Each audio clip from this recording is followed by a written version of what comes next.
Welcome back, fight fans. Bobby Betts Fights back after a 4-week hiatus to give you guys some more content, give you guys my picks for UFC Fight Night 55. Got a decent little card set up. Holm in the main event. Some fights to look out for. Jonathan Almeida's facing off against Parker Porter up at heavyweight. Going to be an interesting fight, and we certainly have Michel Pereira taking on Santiago Ponzinibbio, which is guaranteed to bring some fireworks. So your boy has got the doors open for the first nice day of the year here in the good old Northeast.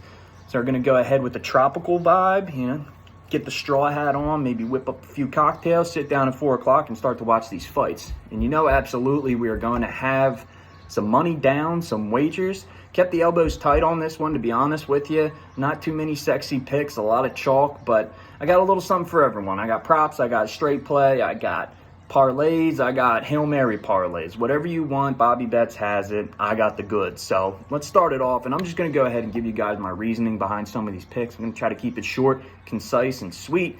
Get you on your way with the information that you need to feel confident to go ahead and make your own picks. As always, not financial advice. Merely what I'm playing myself. You can choose to tail me or not. Starting off, first pick that I got is a straight pick, Tabitha Ricci over Polyana Vieira. The big one in this is Vieira in her jiu-jitsu, because she's very confident in her jiu-jitsu. A couple of armbar finishes recently, very dangerous on the ground. The thing with Tabitha Ricci, though, that I personally like is with her wrestling, when she gets it down to the mat, she's got a good credentialed Brazilian jiu-jitsu background. I don't see her getting submitted in this one. And honestly, with her takedowns, she's got that judo background, like I mentioned. She's going to drop her head down and strike the clinch. Vienna's not going to be able to punish her for that. I don't think she has that level of striking to strike off her back foot when Ricci's inevitably trying to crash that distance pretty recklessly. And then when the fight hits the mat, first takedown attempt is really going to tell it all. Is Vieira going to try to keep it on the feet like she probably should? Or is she going to just accept position and go into full guard? I like her jiu-jitsu a lot, I do, but I just don't see her submitting Ricci, and I really do see Ricci getting that ride time because she's not going to face that much adversity when she's going in for those takedowns, because Vieira would rather pull full guard and be able to work off her back as opposed to trying to defend the takedown to keep it on the feet. So I really do like Tabitha Ricci in that one, so I'm putting one unit on that at minus 120. $50 units, that's what I bet, so that's going to net me $40. Moving on. Prop that on Chase Hooper against Felipe Colares. I got Hooper to win by submission. He's coming in at plus 500. I think that line's a little long for a guy who throws up a ton of submissions and is very well known as a one-trick pony in the UFC. He's going to be looking to grapple. He's going to be looking to get in tight, get on the clinch, and he's going to be looking for the submission. So 5-1 I think is a little long, especially for Felipe Colares, who in all of his fights engages in the clinch. It's a big part of his game is the wrestling and getting that ride time and that ground and pound. He's a fairly strong dude, definitely stronger than Chase Hooper, but again, I really like putting my money. It's like the Paul Craig fight against Krylov. You know what he's going to try to do. So, with a line that wide, Craig was plus 450. Again, Chase Hooper plus 500. Why not throw a half a unit down on the guy is going to be relentless in his attack on the ground for submissions? So, I really like the value in that one. I'm going with Chase Hooper. He very well could lose the fight. Felipe Colares is no slouch. You give him the edge on the feet. I just don't think it's enough where he's going to feel confident in keeping the fight on the feet the entire time. There's inevitably going to be a grappling exchange, and Hooper's going to get his chance to get that submission. So going with Chase Hooper by submission on that, half a unit plus 500. Moving on, we got taking Holm to win and Jonathan Martinez to win. I don't see Ketlen Vieira getting it down to the ground where she can work her, jiu-jitsu or ground and pound on Holm, which would be the weakness that you would inevitably look to exploit, because that Holm wants to keep it on the feet. I think Holm's got good enough takedown defense to keep it up, and I really just think it's just going to be volume, with the punches. You're going to see a ton of kicks. You're going to see question mark kicks, and it's just going to be those events that clip Vieira and kind of look good for the judges. I think Holm's going to cruise to a decision on that one, so it's the first leg of the parlay. Then we're coming back with Jonathan Martinez against Vincent Morales. Vincent Morales had a really close fight against Draco Rodriguez. If you go back and look at that, it was pretty even on the feet. They ended up giving the UD to Vincent Morales, but honestly, I thought Draco Rodriguez had a lot of success in that fight, and that's kind of what worries me, because I do think Jonathan Martinez, as far as his, fighting capability, both on the feet as well as, with his wrestling, is a lot better than Draco Rodriguez. So I'm really going off of that. I didn't put much stock into the Morales KO over Smolka because Smolka was trying to throw those tie knees, and he's able to break the clinch and threw a very good timed overhand right and clipped him on the back of the head and dropped him. Ended up getting the finish there. But I just don't see him being able to do that to Jonathan Martinez. That's why the line, I think, was close to begin with. A lot of people like Morales, and I think that's why they really do like Morales. But I think Jonathan Martinez, just with his kicks, Morales had a hell of a time against Gutierrez with those leg kicks, and he just brutalized him. And I think Jonathan Martinez is going to come out with the same game plan, except the difference is Martinez is going to mix him up to all levels, both low, medium, right to the ribs, those rib roasting kicks, and then also try to get a few to the head. And he can really whip him off as long as he's a little bit busier with his hands, because in his last fight against Turbo Perez, he was a little reluctant to throw the hands in the first and second round, probably because of the knockout that he faced against Davey Grant. A little skittish to throw them hands, didn't want to get knocked out again, but he started to open up a little bit in the third. So I really do like Jonathan Martinez over Vincent Morales. Parlay the two of them together, you're going to get -103, putting a unit on that. Moving on, we got Jung Young Park and Chidi Njokuani to win. It's going to get us +105 odds. I'm putting a unit on that. I really like Jung Young Park in this fight against Eric Anders. I mean, you go back and look at Jung Young Park's fights, I really don't think he gets enough credit for his boxing, to be honest with you. He's got some pretty crisp boxing. You look at that Barrialt fight, he kept Barrialt off balance with perfectly timed jabs, just like touching him up. I really do like the combinations he throws. In the Gregory Rodriguez fight,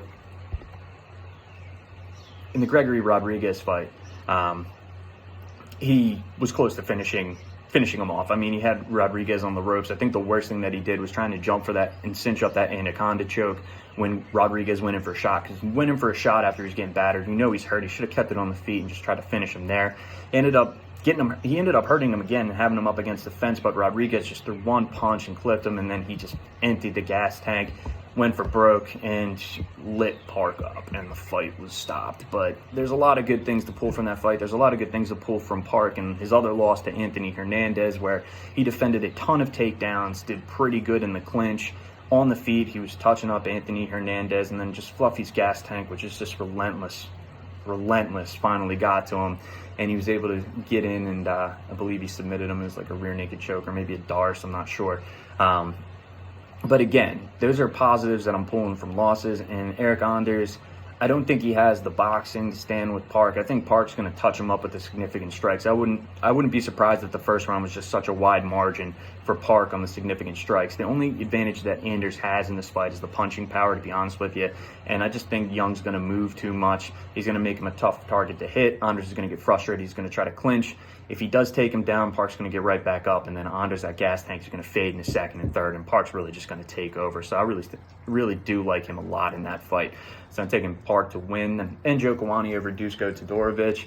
It's really going to boil down to volume. I don't think Todorovic is going to wrestle Chidi. I think Chidi's got pretty decent takedown defense. He's a vet. He's fought the best of the best. I mean, the John Salter fight is a little alarming, but I don't put Dusko Todorovic in that category with John Salter as a guy whose bread and butter is that wrestling and grappling. I think Todorovic, you look at a lot of his fights, he's more than happy to move, be on the back foot, kind of come in, touch you up a little bit on the feet. And I just don't see him being able to get Chidi to the ground. Chidi Njokuani, he's fast. He's got good knees in the clinch. He's going to be the one pressing forward the majority of the time. I really do. Combine that with his power and his crisp Muay Thai. I don't know if we're going to see a finish here because Todorovic is, tough SOB to put down. But I do really like Chidi Njokuani in that fight. The only thing I would be worried about is his volume. If he gets touched early, he might be reluctant to throw, but I really don't think Todorovic has that power to really check Chidi and get that respect. So I expect Chidi to come out, much like in the Barrial fight, throwing hands and throwing bad intentions. And that's what we like to see. So again, it's going to be about +105 you're going to get with that parlay. Put a unit on that. That's the bet. Moving on. We got a prop parlay. Okay, we got in the Alan Amedovski, Sorry, butchered that name. Versus Joseph Holmes, Ugly Man Joe, and the Jalton Almeida fight versus Parker Porter. You got Alan Abadowski and Joseph Holmes. That fight stays under 2.5 rounds. And the Almeida Porker. Dude, everyone's been calling him Parker Porker online all week. It's been cracking me up, and now I'm actually calling him Parker Porker. Peter Piper. Jesus Christ, man, I can't speak today. Anyway, Parker Porter. I got that fight not going the distance. So combine those two, like I said, I think it's going to be all violence in the Holmes-Amadovsky fight. I mean, Amadovsky's going to push forward, and he's going to be trying to land, and he's going to be doing it at reckless abandon. And Holmes is going to be forced to fight, but Holmes, he's a good striker himself. The only issue is the gas tank, but I don't think it's going to be too much of an issue for him. I think I got him winning the fight, but regardless, if Amadovsky catches him, that's why I got the under 2.5, because quite frankly, I think chin's going to get checked, they're going to get wobbled, and someone's going to get knocked out. And I think they're going to get knocked out pretty early in that fight. So under 2.5, just to play it safe. Wouldn't be surprised if the under 1.5 hit as well. Moving on, Almeida and Porter, fight doesn't go the distance. I was just trying to get even odds on this. Honestly, I would even take the under 2.5 in this if you wanted to get slightly better odds, or under 1.5.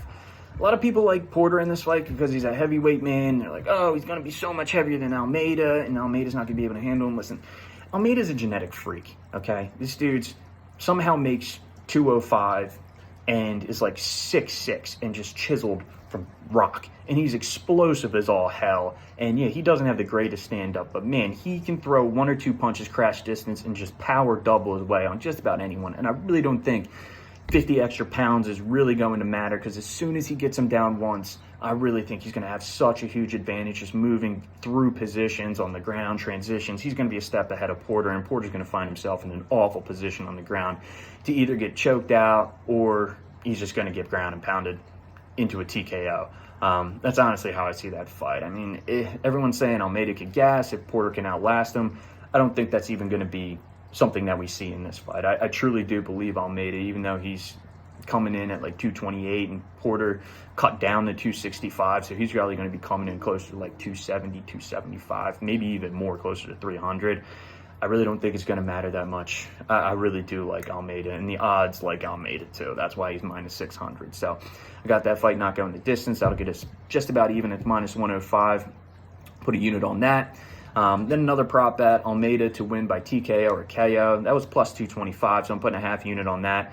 In his last fight, he TKO'd the guy, Danilo Marquez, and it was in the first round, wasn't even close. And Danilo Marquez, granted, wasn't as heavy as Parker Porter, but pretty big dude. He's like 6'4", 6'5". So, I mean, I really do like the TKO KO in that, because everyone likes to sub, and Almeida is great at jiu-jitsu, but I wouldn't be surprised if he just wanted to get in that position, where he's just full mount and Porter goes belly down to get away from it, and he's just striking him on top. That's just literally how I see that fight playing out. So you give me plus 225, just over 2-1 on a KO. I'll put a half unit on that to see if we can win a unit. So got Almeida by TKO KO.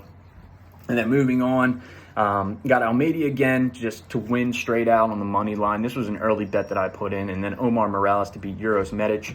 Parlay the two of those together. It's going to be minus 103 odds, just about even. Put a unit on that.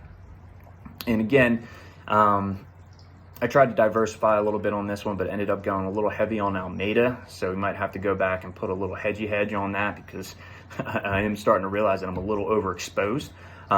But again, I see Almeida win that fight. I got him by TKO, KO. I don't see this fight going any other way. So, I'll throw him in a parlay as well. And then I'll parlay him with Omar Morales, who's minus 145. That's going to get us just about even. Another minus 103. Pretty much a unit for a unit. That's what we like. We got to cut out that juice. So Omar Morales to win. The reason why, I just think he's too durable. I mean, he went the distance with Giga Chikadze. He's gone the distance with a lot of guys, and his majority of those fights have stayed on the feet, and that's where Medic is going to try to keep it, and he's going to want to knock him out, and that's his MO. He hasn't gone past the first round ever. I'm not necessarily fading his gas tank, but I think Morales is just so durable, and especially going back up to lightweight. He was durable when he cut down to featherweight, which not a lot of guys, they lose that durability when they go down. Now he's going back up. He doesn't have to cut another 10 pounds. His body's going to be more prepared. I don't see Medic being able to finish him here on the feet. And I see the longer this fight goes, Omar Morales, his gas tank has proven to be very, very solid over the course of 3 rounds. As long as he can keep the volume up in those second and third rounds, I really do see him cruising to a decision. Or if Medic turns out that he doesn't have any tank, that is a big unknown. He could even get the finish in that one. So I'm going with Omar Morales, parlayed with Almeida, minus 103. Next bet we got the 2 Hail Mary parlays. So I'm going to read through these, man. These things are wild, but I do like a lot of the outcomes in these. A lot of prop bets combined with the money lines for a lot of high odds. It's going to pay off big if we can just find a little bit of luck. So first one that we got is a 5-legger. I got Richie to win by decision, Hooper to win by submission, Almeida to win by TKO or submission, and we got Jung Young Park to win by KO, TKO, or decision, and Holly Holm to win by decision. You parlay those all together, that's close to 50-1 odds. Richie by decision, like I mentioned before, I really do think it's just going to be the control time. I don't think she's going to be able to submit Vieira, so if I had to pick her victory, it obviously would be by decision. I don't see her knocking her out either. Hooper to win by submission, we already went over that. I think those odds are a little wide, probably closer to plus 250 given his fighting style, so I'll take a flyer on that. Almeida, I think he mauls Parker Porter, get him on the back. I got KO or sub just in case he really can decide whatever he wants to do. He can snatch a neck or he can pound him out. And we got Young Park by KO, TKO, or decision. I think Anders is going to fade in the second and the third, so that's why I added the KO, TKO, because I think Park's volume will eventually be able to get the stoppage. I just see Anders covering up against the cage and Park just wailing on him, and then seeing the referee coming in to stop it, or cruising to a decision when Anders starts to slow down in the second, third. So that's the 4th leg, and then the last leg we have is Holm to win by decision. Like I said, Haya her way with volume to a decision over Ketlin Vieira. So 50-1, we put 0.3 units on that. So for me, as a $50 unit size, that's going to be $15. So $15 is going to win you over $1,000 if you take this parlay. Like I said, it's a long shot, but this is literally all the outcomes and props that I see happening in each one of those fights. Moving on, we got a modest 4-leg parlay, a little less exciting than the last one. We got Young Park to win by decision.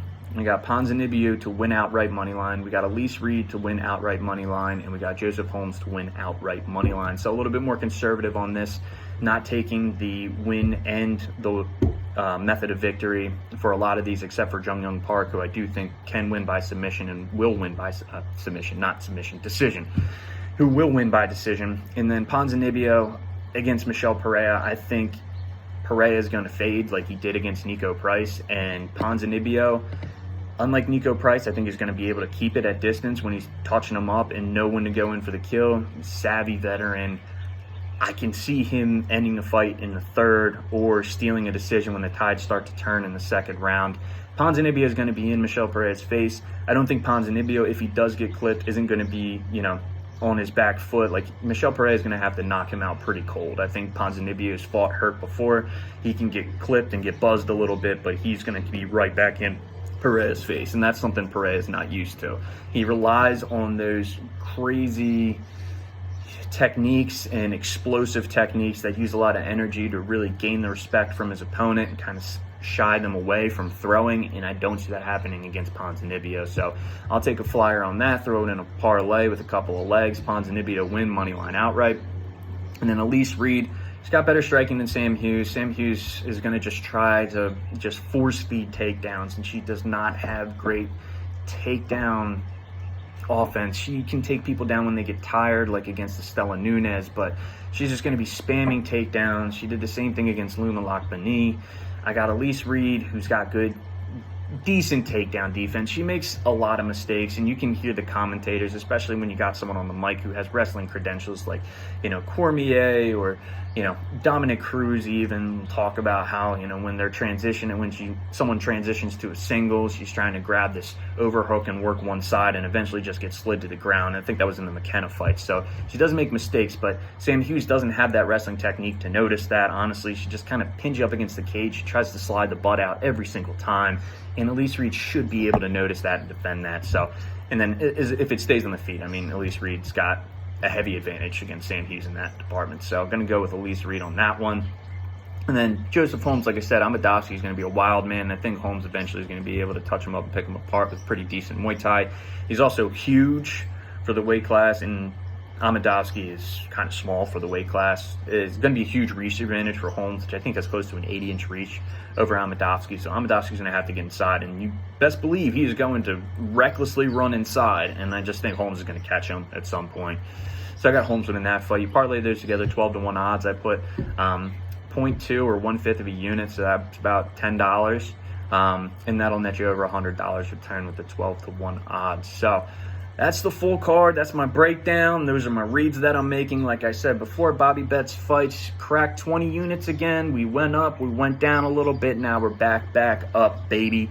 So looking to stay in the green, looking to make it some more wins, looking to make the wallet just a little bit more fat this weekend. So hope everyone has a good time watching the fights. Crack a beer, crack a seltzer, crack a spritzer, whatever you're drinking, or a non-alcoholic drink. If you don't drink, sit back and let's have another solid weekend. Bobby Betts Fights signing out. Peace.